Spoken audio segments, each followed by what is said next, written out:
Exclamation, everybody, and welcome back to Sunday Ramblings or Cube Ramblings or Cube Ramblings or Sunday Ramblings in Cube World. I'm getting all my names screwed up here. Cube Ramblings, it is. For me, it is Saturday night, August the 1st, 2015. It's almost Sunday night. And I hope everybody's been having a really good week. I've been busy with stuff as far as games go. I'm going to talk a little bit about some of the games I've been looking at and some of the things I've been doing, as well as live streams and impromptu live streams, and all those things are on tap today. And I have a few things on my news list here as well. So what have I been doing this week is the good question. I've been actually off camera playing a lot of Rocket League. I'm a bit addicted. just a bit, just a tiny bit. It is actually a lot of fun to play. But as I mentioned, I think in the last episode, not a whole lot of fun to watch per se, unless you're watching somebody who's really good at it. And I'm not really good at it. Unless I play the computer AI in a league in a season, which I've actually been doing. That's about the only time I'm actually halfway decent at it, but I'm getting a little bit better than I was. It's kind of actually a little bit scary, I might say, because I've never been good at any games. Still not really good at it, although I did rank up to like semi-pro, but that's more for experience than it is actual success. As it would be. So I've been playing a lot of that off camera. On camera, though, I've had a few things I've been looking at. First of all, I kicked off last Sunday with some Skyforge. I did just an impromptu live stream, and I might be doing some more of those on Sundays. I'm actually thinking of possibly doing one when this comes out. Sometime in the afternoon, possibly, like I did last time. And you can catch all those over on the Memory Leak Doom YouTube channel. There's obviously, I have it as a featured channel on my channel, so you can go find it if you need it there. Usually on Sundays, I tend to just stream directly to YouTube and not do the multi-stream stuff. The multi-stream stuff is a little bit weird and funky to set up. It's a one-time setup, but it's kind of, you have to have everything, you have to have a bunch of windows open and everything else. And I just like to sit down sometimes and just do things just on YouTube and all that stuff. And also, they haven't updated multi-stream, Restream.io. They haven't updated yet to do the YouTube live stream beta stuff. So what they do is they do the old style YouTube stuff, which is you have an event and it automatically sets up an event for you, and you sit there and you do your stuff. The problem that I've seen with the event, though, is I can't participate in the chat. I can look at it, I can see it going on, but I can't actually type anything into the chat. At least I couldn't see where to type it into the chat. So that's kind of a weird thing. I don't know why YouTube ever did that, but that's the YouTube beta stuff, the live stream beta stuff has all that, like the chat integrated, and it looks a lot more like, and behaves a lot more like the like Hitbox and Twitch and all that stuff. Speaking of Hitbox, while I'm thinking about it, I just saw a news post, an actual email from them come down that they have expanded their offerings for partnerships to pretty much everybody now. Everybody can be a partner on Hitbox. It's not locked down like in Twitch where you have to be a certain number of whatevers, but they've got like multiple tiers. Like everybody's the low tier, which has just the basic stuff, and it's got I believe a 50-50 split as far as the revenue goes, and they've got emoticons and all that fun stuff that you know about. Also, badges and things like that. And then that's the first tier, and then there's 2 other tiers that are based upon, the second tier I think is based upon having 75 concurrent viewers on a regular basis, an average of 75, and I think that gives you a little extra support. And then their top tier, which is the, hey, you've got an actual line of support to, you know, people at Hitbox and all kinds of other stuff. That is like, I think that is, you then have to sign stuff that says like, hey, you're gonna do, you have to like stream like 3 times a week, and you have to have 75 concurrent viewers every time you stream and all that stuff. Interesting, weird stuff. But it's kind of cool to see that they've expanded that to everybody, and everybody has an opportunity now to be a partner with Hitbox. So that's kind of cool. I don't have any plans right now to do that. Honestly, whenever I do a restream, Hitbox is the lowest. I haven't had, for all the streams I've done on Hitbox, I haven't actually had anybody watch anything. So I feel like, I mean, I know that there's a lot less people on there. That said, I feel like it's more of a ghost town than anything else, as far as when you're trying to just break into it. I mean, I've had plenty of Twitch streams go the same way, but at least you get some random people coming in from time to time. On Hitbox is like, you get no randoms at all. It's just it's Cricket City right there. But that said, it's kind of a nice little thing there, and interesting to see. And it looks like they pay out via PayPal and stuff. So for those who stream on Hitbox, or those who are, you know, possibly frustrated by not being able to partner up on Twitch or something like that, well, here's an alternative. I don't know how viable an alternative it is, but it's an alternative, and they don't lock you in, at least in the initial tier, to where you can't you can stream on multiple stuff simultaneously if you feel like it. So that was a kind of an interesting thing. Little side note there. I'll dig up their blog post and make a link for it down in the description for you guys, so you can take a look at it. Along those same lines, so that was the streaming stuff. So I did, I was streaming, and I'm way off on a tangent there, but I was streaming Skyforge on Sunday, and it's an MMO. It's in open beta right now, and it's free, I believe. Yeah, I think it's free. Free open beta that they're running. It's going to be one of the, you know, free to play with, you know, all the microtransactions and stuff like that. I can't really comment on whether or not it would be a pay to win thing. I don't think it is. It doesn't look like it, at least from the part that I've played. I played about, I don't know, like 2 hours of it. It reminds me a lot of Destiny in some ways, like the art style and stuff. But it is really, it's more of it's a third person, not a first person one. And it's got more of the sort of the WoW stuff in it, I guess, to a certain extent, although I've never really played WoW. I've watched some, you know, videos of it, but never actually played it myself. So it's got some of that. It's got, if I were to draw on games I've played, I would say it's similar art style to Destiny, and similar-ish gameplay to like City of Heroes, kind of. I mean, they're all born of the same mold. It's just they all have their own different ways of doing things.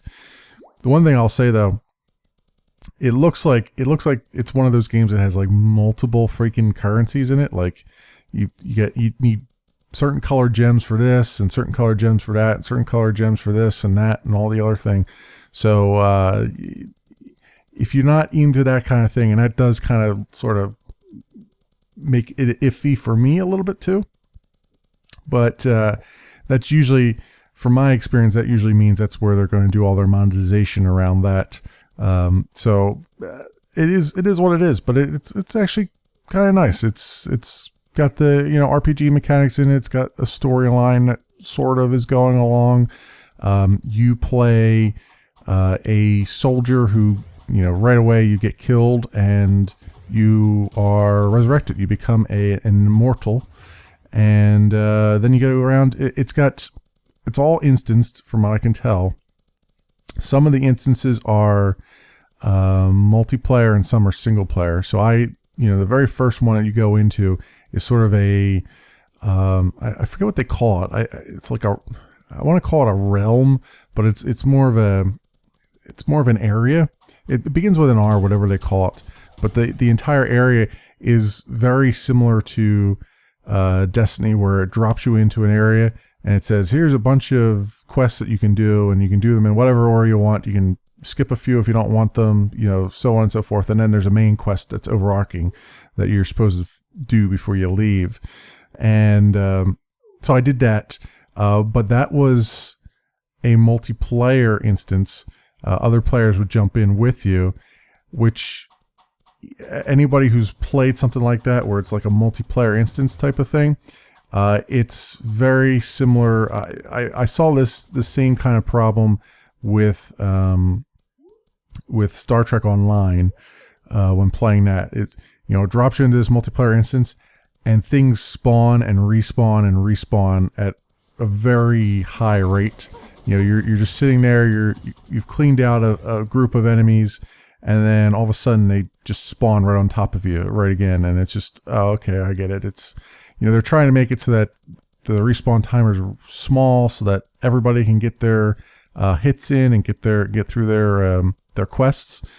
But at the same time, it does kill any of the immersion you might have in the game, because all of a sudden, you just spent 3 minutes killing 5 of these damn enemies, and then you picking up a loot, and then you turn around and bam, they're right back again. But then after that, the second mission was in what looked like a single player instance for me, because I just jumped into it and I was the only one in there, and I just played through the whole thing and didn't have that same issue. It's like stuff stayed dead, and it was just a good playthrough. So be forewarned, there is a mixture of both of those things. The interesting grab of the game is that there are classes, but you can switch between them at will, right? So you say, oh, I want, I feel like being a long range enemy or a long range guy for this one, so you can switch to that.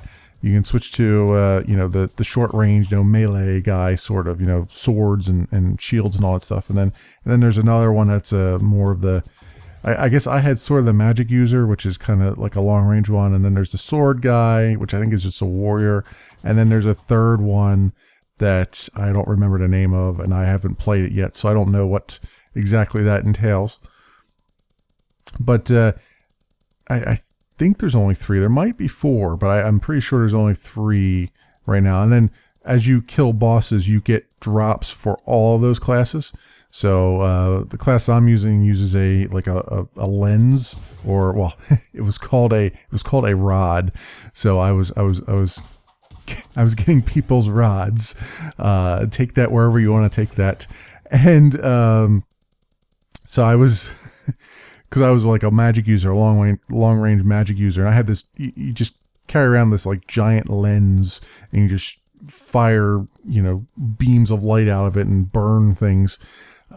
So I was, whenever I kill a boss and all that stuff, I would get loot drops for that. I would also get loot drops for the warrior, so I get like swords and whatnot, and then drops for the other guy as well, which I don't remember what it was, but so you have all those going along, and then you can just you can take apart things, de-enchant or de-craft things, and then that'll give you like basic components back, and then like the gemstone thing, and then you can turn those gemstones into other, buy other stuff with them. So it's pretty much, I guess at this point, standard fare for an MMO. It's an action RPG MMO thing. So and it was kind of nice. It's the graphics weren't too bad. It was a nice little jump in there. You do want to make sure though it does use the my.com launcher. which does peer-to-peer file sharing in order to enable everybody to be able to download the game quicker.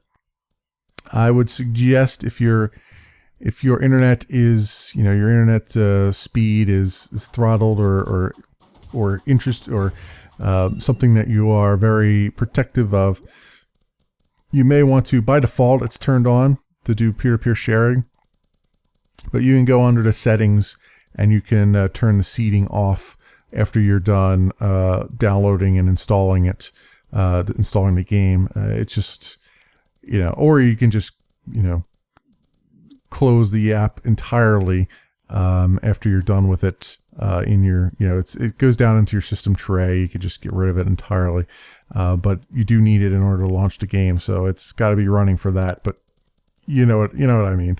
You can just do what you need to do there and handle that appropriately. And speaking of, while I'm on the subject, speaking of things that are downloading stuff without your permission, hearing lots of things about Windows 10 right now.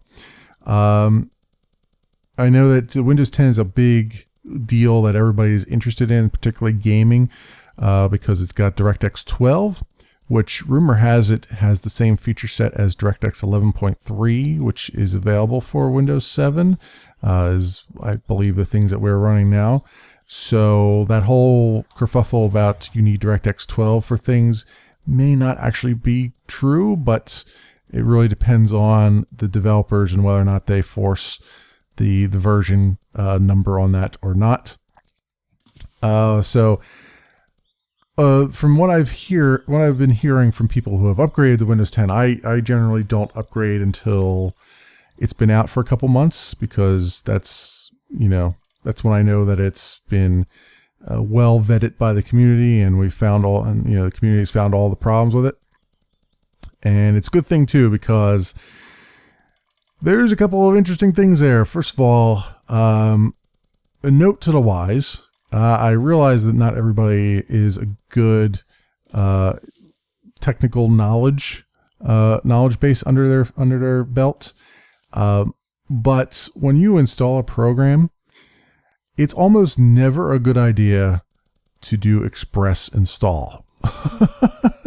I know that that button is there for people who don't want to be bothered with what's going on, and they generally trust the developers and the company. It's not really trusting the developers, more like trusting the company that is publishing the software, that they are trustworthy and whatnot. Yeah, don't ever do it. Just don't do it. If you do, like I do, express install on the NVIDIA drivers, because custom really doesn't give you any options other than what directory would you like this to be in. Like, oh, okay, whatever, doesn't matter to me. Yeah, like Windows installs and big stuff like that, you want to do a custom install, because you really want to answer all the questions. If you don't do that, if you do an express install, well, Microsoft will assume that you meant yes to share my life and everything with Microsoft. Tell Microsoft what kind of underwear I am wearing, basically. So there's a lot of different things in there. First of all, Windows 10 comes bundled with Cortana, which is the, Microsoft's answer to Google Now, Google Now, and Siri, Apple Siri. Cortana is probably a pretty good app. The problem with Cortana is that it is very chatty. And I'm not talking about, talking to you while you're on the machine. I'm talking about Cortana likes to share everything it knows about you with Microsoft. Like every query you do, every application you open, how long you've had them open, so on and so forth. There's a lot of statistics that I believe it gathers and sends out to Microsoft on your behalf. If you don't want Microsoft to know everything that you're doing on a computer at any one given time. Particularly, there is a weird clause in there in the like 12,000 word EULA that comes with Windows 10 that apparently says that Microsoft will attempt to determine if you have the rights to be running a particular app, which a lot of people have been interpreting as they're doing some kind of DRM-ish scheme where they're looking at whether or not you've downloaded something from the Pirate Bay and if you actually have rights for it. I don't know exactly what that means. I suspect that they don't actually have the kind of data that would be required in order to do that properly. And it's probably just worded badly. But I would say the vast majority of people that I've been reading online have been basically turning Cortana off entirely, which you can do. It will ask you about that if you do a custom install. If you do an express install, you can get to it through the settings menus eventually. Also, there is a Wi-Fi Sense, I believe, Wi-Fi Sense feature that they have now. And the way it was described, again, I haven't upgraded to Windows 10 yet, so you're going to have to take everything I say with a grain of salt, hefty grain of salt. But from what I've heard is that it will, if you have paired with another Wi-Fi, another Wi-Fi access point, that the owner of said Wi-Fi access point can allow you to connect to it without a password, which is kind of brain dead. But that's, it's apparently if you favorite a particular Wi-Fi spot, it will let you connect to it without a password. Now, from what I understand, there's some kind of secure loop you do have to jump through in order to make that happen. But if you want to not make that happen for anyone, the workaround is you actually have to change your SSID of your router to say something like _opt out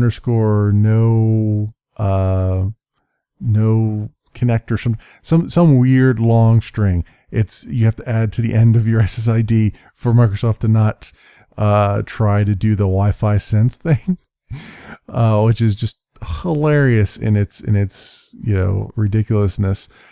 So you probably want to turn Wi-Fi Sense off, because that's not going to be really that too awesome. It's the other part of it is that it will share, based upon whether or not you've said yes or no to it, it will share that Wi-Fi password with your friends and family on Facebook and other services. So yeah, basically what happens is if someone has friended you on Facebook, they can possibly connect to your Wi-Fi network without a password. And you friended them, of course. So yeah, probably want to turn that off. You probably want to turn that, or at least partially off. Anyway, the other part of it that I've been hearing is that there's a concept now in the Windows ecosystem where your local, normally you would, when you create a user, it's a local user. Now, apparently, you can have a user that is a Microsoft account, and that will then sync all of your metadata and settings and other things to OneDrive and to Microsoft. And you can accidentally turn it on sometimes if you install certain things like Skype and whatnot, without really looking at all the options that it gives you. Like, hey, I want to use I don't want my local user to get upgraded to a Microsoft account, and I want these to be separate. You have to kind of dig a little bit, but there's that. Also, there is, if you do have a Microsoft account to log into your machine with instead of your local account, it will then take some settings like for ads and other, kind of personal settings and throw them up on the cloud. And in order to change them, then you then have to go out there and opt out of things. And there's been some suggestion that you opt out of things, but when you go back in there, they're all set to back on again. So yeah, you might want to just stick with, if you're upgrading from Windows 7 or Windows 8.1, it will upgrade you to a local user. And then you might want to say no to anything that says, I want my Microsoft account on here. Just don't do it.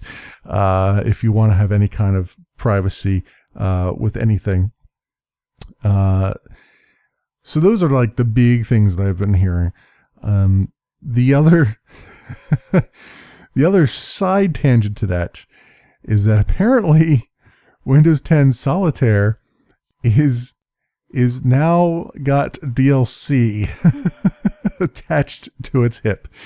You can only play a little bit of Solitaire before you then have to buy tokens from Microsoft in order to play more Solitaire. Yeah, it's a sign of the times, I would say, and they're getting ripped to shreds on that one. So I don't know if that will continue to be that way or not, but Microsoft, some marketing person at Microsoft thought it was a brilliant idea to just bring, everybody likes DLC. Yeah, DLC Solitaire, probably not. Probably not. So there's that. And I think there's also, I'd heard that the Solitaire that is packaged with it has ads. In order to get rid of those ads, you got to pay for Solitaire to get rid of it. It is most definitely a sign of the times and how things have been changing for the worse, probably. But that was my side tangent on Windows 10 there. So long story short, probably want to wait for a few months. That's generally what people tend to do. They let the early adopters kick the tires and then come back in like a few months from now and upgrade to something that has probably a little bit more privacy controls in it that are a little bit more obvious in their use and not use. All right, so that was the Windows 10 stuff that I've heard. What else have I been playing this week? I have been playing, obviously I've been playing Dex. My apologies on Dex. I keep forgetting, because I've changed my schedule a little bit, I keep forgetting to upload or render a video for Thursday. Dex is supposed to be both Tuesday and Thursday, and I keep forgetting. Because Thursday I've been spending time rendering stuff for side quest videos for Friday, and it was just so many things happened that I've been forgetting the last couple of weeks. I will try my best to get back onto some sort of schedule, or at least render 2 episodes out at a time and then get them out there and be ready for it. So my apologies on that. That was not intentional. It's just me screwing up with that. But Dex will be continuing. There's another game that I will hopefully be playing once I get through another game, maybe after Dishonored, maybe after I'm done Dishonored, I'll run this. Maybe I don't know. We'll see. But I just picked up a game called Victor Vran. It was actually, I didn't know what the hell it was. It actually popped up as a Steam recommendation. I'm like, what is this thing? And I noticed it was from Heimamont Games, which, if you've followed my channel for a little bit, the last Heimamont game that I played, they were actually the makers of like Tropico series, Tropico 3 and 4 and 5 and all that stuff. But the game that I played of theirs, the reason I remembered them is because I played the first Templar, which is a game that they worked on. So I recognized the name when it came out. I was like, let me take a look at this. And I bought it and I played just a few minutes of it. And it's a top-down action RPG. It's got an interesting premise to it. So you are a occult hunter, basically. You hunt down demons and monsters and all kinds of things and try to kill them off. The premise is that you are trying to find out what happened to your friend. You're called to this area that's overrun by monsters and skeletons and giant, giant spiders and all that stuff. And you're trying to figure out what's going on there. You're fighting them off and trying to see what's happening. And it's got no classes, right? So you can be anything you want to be in the game. If you want to be, it's based upon the weapons that you equip. So you've got like a sword that I think you start out with, and then you've got a scythe that you get later on, and then you've got guns that you can equip. You can have like 2 weapons at a time, I think. And then there was another one too that I forget the name of, but you have all these different weapons that you can swap in and out, and as you swap those weapons out, you become that class. Also, there's no armor and stuff. It's just like clothing that you wear, and that gives you different bonuses based upon what you do. Like this gives you more speed, or this gives you more of the sort of there's like not a critical hit, but there's a semi like magic thing. It's not magic either, but it's kind of the same idea. It's like mana sort of that you get, and when you build that up, when you build that meter up, you can do like a critical strike or some special move you can employ, and it will wreck faces and stuff. And it looks like it'll be a lot of fun. I was going to do a side quest video on it, and I thought, you know what, this looks like it'll be enough fun that I could probably do a full let's play on it. So I have that queued up for some time in the future. I don't know when. My schedule's kind of full now as it is. There's things that series that I had running that I've stopped, and it's just I have to get some control over what I'm doing so I can make sure that I don't overload the channel again, because I'm also trying, as I said, to do more live streaming as well, while still having at least one video going up a day. So stay tuned for that if you want to see some playthrough of Victor Vran. I intend on doing that, as I said, once I clear up my schedule a little bit more. And what else did I play this week? So there will be a series starting up, though. After saying I was going to put off Victor Vran for a little bit, there is a short mini series starting up because it's a game that is very similar to like the Telltale games. So you sit down, it's episodic. You sit down and you play it for 2 hours or so, and that's an entire episode, and then you wait for the next episode to come out. The game is called Blues and Bullets. It's a noir it's a noir film-like game where you play Elliot Ness, who's one of the famous police officers from the Untouchables, and you're going up against Al Capone, and it's got sort of an alternate history a little bit to it that starts to emerge as you do things, and it's got a little bit of an occult side to it as well. And it's a point and click kind of, but it's more in line with the Telltale game, so it's more like the, I guess, interactive novel-esque thing that they do, where but instead of selecting what your characters are actually going to say, you select sort of a theme, like be patient, or be be nasty to this guy, or some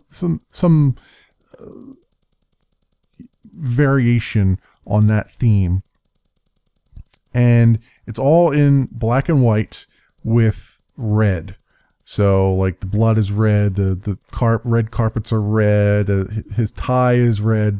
There's little splashes of red, but it's mostly, you know, grayscale the entire game, and it's again it's presented as an episodic thing. It's heavily story based because of that, and it's got, instead of the old Telltale thing where it's like, oh, okay, let's have all these dialogue options, and let's have some more dialogue options, and some more dialogue options. This one actually puts some meat on the gameplay. So you actually have firefights that you get into. Some of them are stylized firefights where it's, you know, you're taking cover behind words and phrases instead of actual cover. And then you also have crime scenes to investigate, where you actually go through and they'll give you sort of an investigation board. And as you go through, you pick up clues from the crime scene and you look at them, examine them, and then you figure out where they go on the board. And then once you've filled out the board, then you've figured out you'll get a nice little cutscene where he walks through, like, here's what happened now, and here's what happened next, and this is what happened next. It's a really cool thing. It's very, very gory. At least the investigation part, the murder scene that you go to, gory to the point where I think even at some point during my playthrough, I commented that I'm like, you know, I'm not usually squeamish, but I was feeling a little bit, just a tad, because it was getting pretty descriptive in its themes there. But I will be having that. I've recorded the entire first episode of that. I bought the entire series. The first episode I think is only like $5 US on Steam. So you can buy like each individual episode if you want, you know, just as like buy the first episode and just see if you like it, and then whether or not you want to buy the rest, just like in a Telltale game. But I bought the entire season because I was like, you know what, the entire season wasn't that much more expensive, and I figured if I don't like it, I don't like it. But I really did like it. It looked like something I would enjoy, so I thought, you know what, let's do this. And I did enjoy it a lot. It had I actually ended my commentary early. I didn't realize, because I thought I was at the end of the game, and it was actually a false end. So there's a portion of the game that doesn't have any commentary, so I might have to go and put some back towards the end. But it's you know, do some post commentary at the end. But it's a lot. I really enjoyed it. It was a very good first episode, I'd say. I was completely immersed in it, and I liked it. I liked it a lot. So that will be coming up on the channel. I'll be doing that just like I did, you know, Game of Thrones, where it'll be every other day on the days that I don't have The Witcher 3 going up. So I think The Witcher 3 is going to go up on Monday. Yeah, I think it went up Saturday night, and I think it's going to go up Monday, because I think I'm back onto the Monday, Wednesday, Friday, and then it switches to Sunday, Tuesday, Thursday the next week. So this will be going up Sunday, so you should see it today when you're seeing this, or tonight when you see this this video. It'll be on I believe my 6 p.m. Eastern time slot.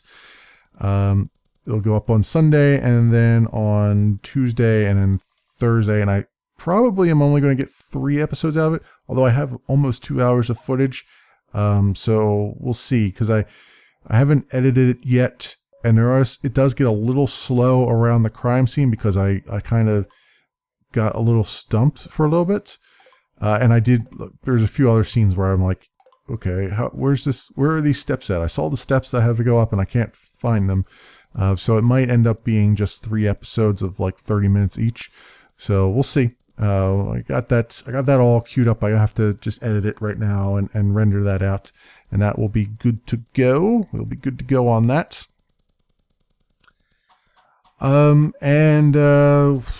What else? So Blues and Bullets, that was what I just talked about. That's what I looked at. I'm also, there was a update. I don't know if I mentioned this last week or not. I didn't. If I mentioned it last week, I didn't check it off my list here. But there was an update, much needed update for Knights of the Old Republic 2. This game's been out for years. It's been out for a long time, and it was never patched. And there was all these, there were some bugs, lots of bugs in the game. And it finally, just out of the blue, got a patch. And the patch not only fixes a bunch of bugs, but it also adds Steam Workshop support, achievements, and it also gives resolutions up to 5K, I believe, for 5K monitors. You get Steam Cloud saves, native widescreen resolution support, controller support, and also they were working very closely with the modders from the mod team that was working with the Sith Lords Restored Content mod, which is basically, there was a bunch of cut content from Kotor II. The ending particularly, it ends rather abruptly because they ran out of time and they had to cut the ending. The ending works, but there was still some stuff that would have explained the ending a little bit better. And the Sith Lords Restore Content mod restores some of that. I don't know if it restores all of it, but it restores some of it. And they're working with them, so that's all, up in the Steam Workshop now and everything else. I played KOTOR 2 many years ago, but I never actually finished it. I would say 3/4 of the way through the game. And I know how the game ends because I ended up looking it up, because with most RPGs, with most long RPGs, whenever I gave up on the game, I went and looked up what the ending was, just so I would have some kind of closure in my life. So I know how it ends, and I'm really interested in going back and revisiting it and playing it again, probably as a live stream. More than likely as a live stream. I'm not going to do it. I'm not going to do another long form RPG as a series, as a Let's Play series, because it's just not. I just can't do it. It's too much editing involved. But I can do it as a live stream, and I do want to continue. And in fact, since I'm talking about the long form RPGs, I will be continuing to play Skyforge as well, and all these other RPGs I have. I will continue to play them. I just won't have any kind of set schedule that I play them on. I'll just play them whenever I feel like it, because I feel like that will be the way for me to get through the games. If I just sit down and just play them whenever I feel like it, not try to do what I'm doing with The Witcher 3. Not that I'm not enjoying The Witcher 3, I am. It's just, it does become a bit of a burden sometimes when you're like, oh, I gotta sit down, I gotta record 4 hours of this so that I have enough, because I don't know if I'm gonna fail and how many times I'm gonna fail, and I need to get this up every other day and all that stuff. It's a lot less stressful doing it as a live stream. So I will probably, depending on what I do on Sunday, I may do a live stream Sunday of Knights of the Old Republic 2. I played a little bit of the prologue just to make sure all my settings were right and just to get refamiliarized with it. I may end up skipping the prologue because with all the bug fixes that they still did not fix the sound effects in the prologue. And anyone who's played the prologue knows that there's a sound effect that gets stuck along the way, and it will never go away throughout the rest of the playthrough. Like, the only time it goes away is when you quit out of the game and come back in. So, I'll end up skipping the prologue just because of that one glitched out sound. Not because I don't like it. The prologue is actually really cool, and it gives you some background and some information. But, that annoying sound that gets stuck, and it always gets stuck. It's not like every so often. It's all the time. Just drives you nuts after a while. Because what happens is it starts out very low. It's very low mechanical grinding sound. And then when you walk near the thing that's actually causing it, it gets louder, which is what it's supposed to do, but then it never, like, you can walk away from it and it will never go away. It will be that intensity throughout the rest of your playthrough, and it just drives you insane. So I just like, if you do pick up Knights of the Old Republic 2, skip the prologue, or be prepared to quit out of the game and come back into it after you're done the prologue, because it will drive you nuts. You'll know what I'm talking about if you do it. But yeah, I would really like to play that. I actually own Knights of the Old Republic 1, and I've never played it.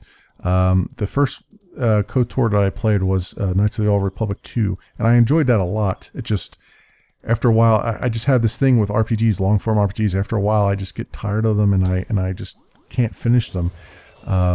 There's only a few that I actually finished on my own before I started recording stuff, and those were really good ones. They kept my attention, but like even Mass Effect 2, like I've never finished. I got all the way almost to the end of it and never finished it. Neverwinter Nights, man, that was a great, fantastic game. But by Neverwinter Nights 2, and I played Neverwinter Nights 1 as well, but Neverwinter Nights 2 I played. It's a fantastic game, but by the time I got to the point where you actually own a castle, I was like, I'm done.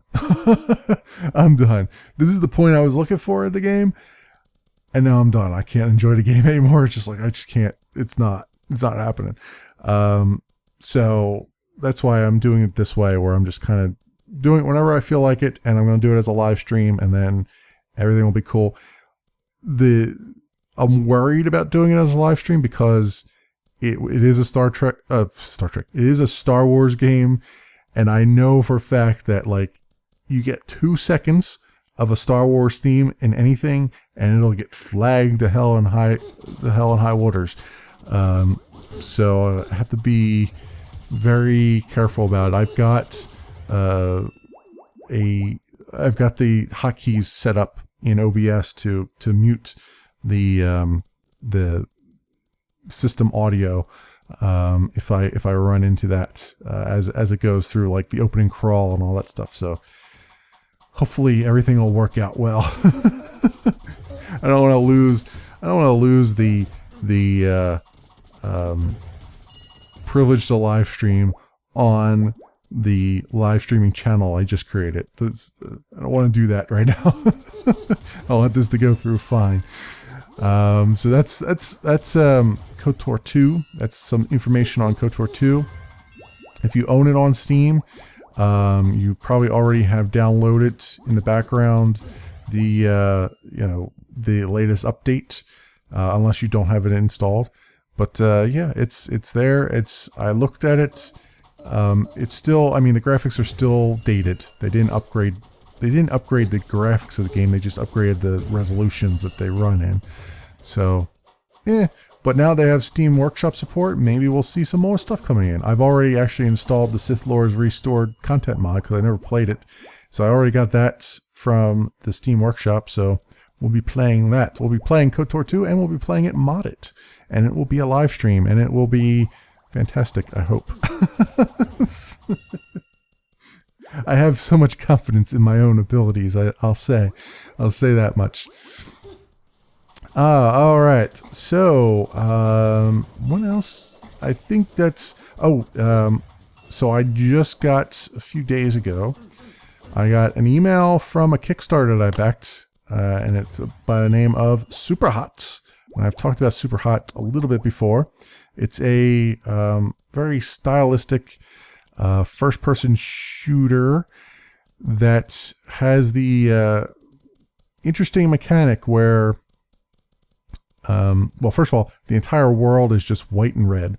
So all the people in the world are red, some objects are red, but everything's basically whitewashed. So that's the whole stylistic artwork that they've done.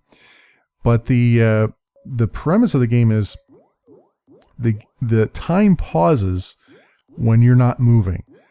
So whenever your character moves is only when time starts.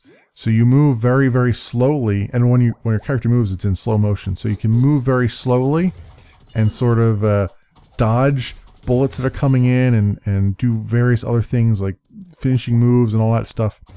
and then the idea is to get to the end of the level. And then what they do is they can then, there's a replay feature, which I don't know if that's going to be in the beta or not. I haven't played the beta yet. I intend on playing the beta and putting up a video of it this week, hopefully. But the beta is just for Kickstarter backers right now too. So there's then a replay mode where after you get done the level, you can go back and watch it in real time and see your guy do all kinds of weird flips and all kinds of stuff to get to the end of the level. And then that actually you can actually automatically upload that as a GIF, an animated GIF, to their website, and it'll be there for everybody to see. So it's an interesting little premise. I'm interested to get my dirty little palms on it and figure out if it's something that's really cool and really interesting to play, because it's an interesting concept, and I kickstarted it because I have this thing for interesting concepts where I feel like they need to be made to fruition because they might be actually fantastic. So yeah, there's that. So I'll be hopefully playing that soon. I've got the key. I put the key into Steam already, and I have not loaded it up yet, but I intend on doing that and getting an idea of how the game plays, and then hopefully recording a video on it. So maybe that will be coming up in a side quest video this week, hopefully.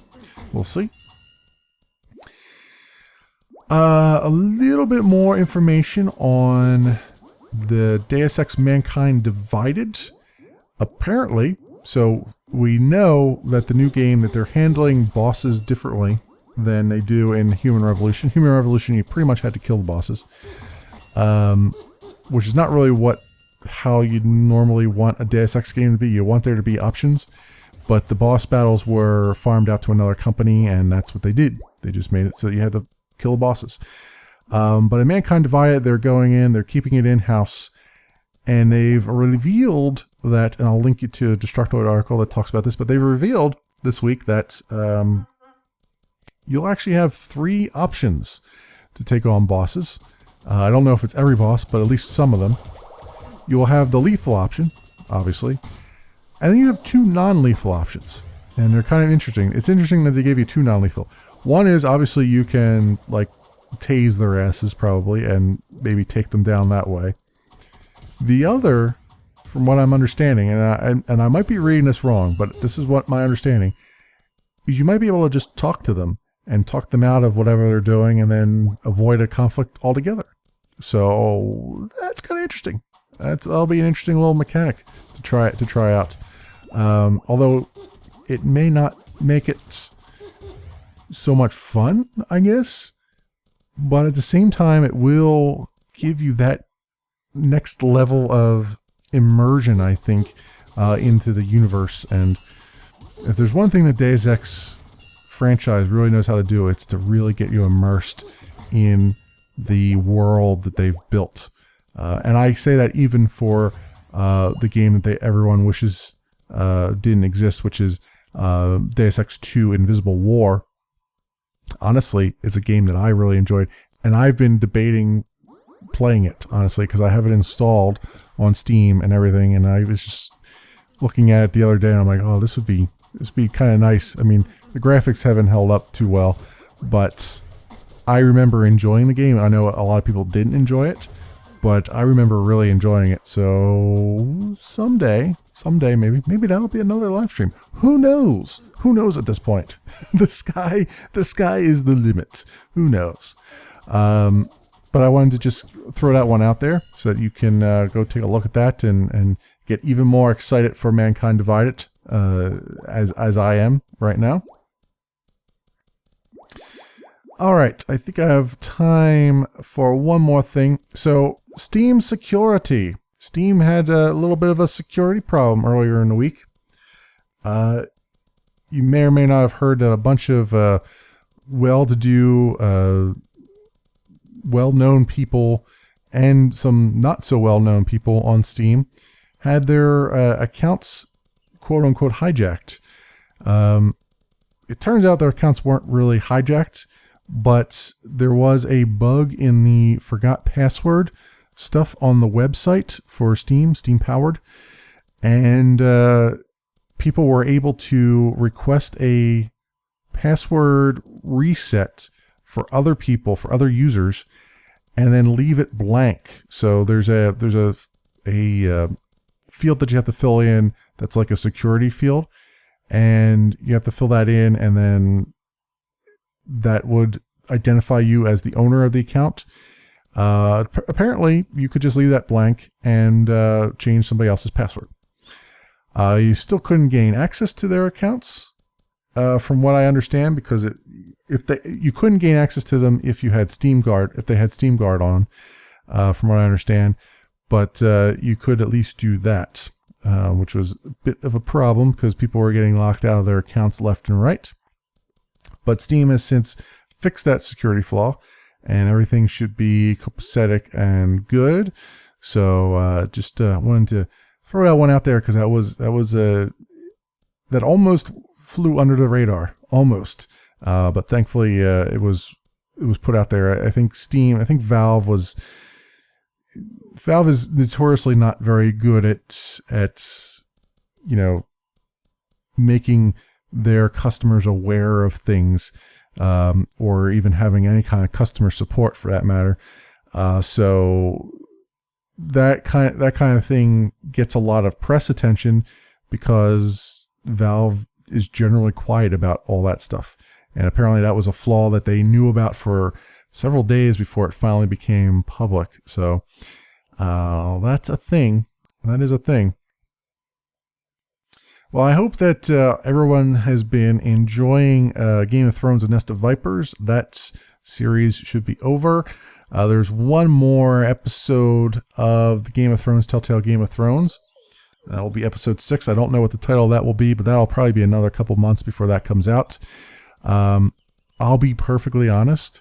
I'm looking more towards. I'm looking forward more for Tales from the Borderlands, honestly, because the Game of Thrones, even though I like it, it is very depressing. And after I got done this latest episode of it, I was like, man, I'm so depressed right now. Like I recorded another, I think the next day after it, I recorded another series, and I was listening to the recording of it, and I was so depressed throughout that recording. I was like, oh man, this is not good. What's going on here?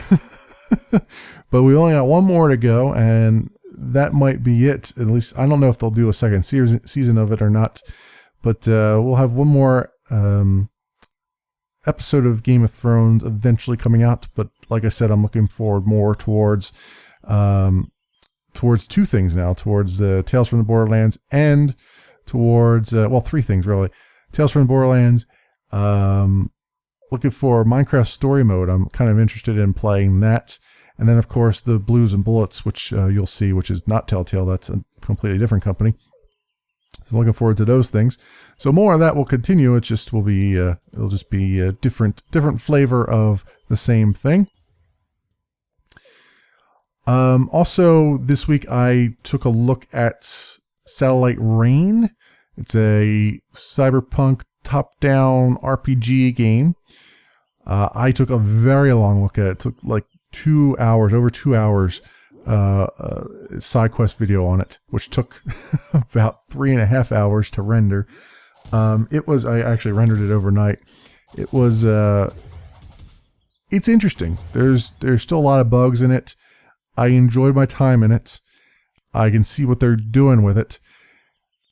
It does mean that, the interesting thing that I want to point out with this is I purposely did a very long recording of it because I feel like in order to do side quest videos justice for an RPG game, you kind of have to play a lot of it to really get an idea for how the game is working. There's still some mechanics in that game that I don't really quite understand, like the cloning stuff. I'm like, I see what you're going for, but it doesn't make a whole lot of sense. It's like, why would I sit here in a crowd of people constantly looking for another recruit? But it feels like a needlessly grindy thing to do, but I don't quite understand it fully yet. So I think maybe if I had played some more of it, I'd probably understand it. And there's still some frustrating things with the game, like the aggro is, once you aggro police, it's like, forget it. I mean, you might as well either just let them kill you or just, stand in the corner of the map and just hope for the best. But I took a look at that, so that is out there. That'll be a nice long video if you want to watch through that. That's 2 hours of me trying to figure out how the game works and everything else. So I was relatively new to the game, so I didn't know how quite everything was going, and you were learning along with me in that one. So all that stuff, more side quests to continue in the future. I've got, every time I turn around, there's more stuff that I can put into a side quest video. There's a lot of smaller games that are still very, very early that I could put together a side quest plus one video on at some point. So stay tuned for that. Still going to keep it as 2 days a week though. I'm really tempted to make it 3 days, make it Monday, Wednesday, Friday, but I would have to record stuff on Sunday, and it's very difficult for me to do that now as it is. Even though I've been doing the live stream on Sunday, I can sort of get away with that because it's usually like a relatively short live stream, and I don't have to do any rendering afterwards. I have to do rendering, but it's rendering of other things I've already recorded for the week. So it's, I can sort of get away with it. It's not adding more to the pipeline per se, but yeah. There's that. So stay tuned for all that stuff. More stuff to continue. All kinds of things going on. I'm going to keep on with what I've got. We'll be getting through. I just recorded some more Driver San Francisco, so that'll be continuing. I got a bunch of stuff recorded for Dishonored. We still have more to go with the Brigmore Witches. I've got about 2 hours into the Brigmore Witches now, so I got a lot more to go with that. And maybe I will put the occasional Rocket League video out there. We'll see. Like I said, it's not a whole lot of fun to watch, but it is a whole lot of fun to play. So if I get really good at it, maybe I'll put a Rocket League video out there, or maybe I'll do just a quick live stream. Maybe. Who knows? Like I said, I'm playing this one by ear. We'll see what happens. Speaking of playing it by ear, I think I'm going to end the episode here. Thanks so much for watching, everybody, and I will see you next Sunday.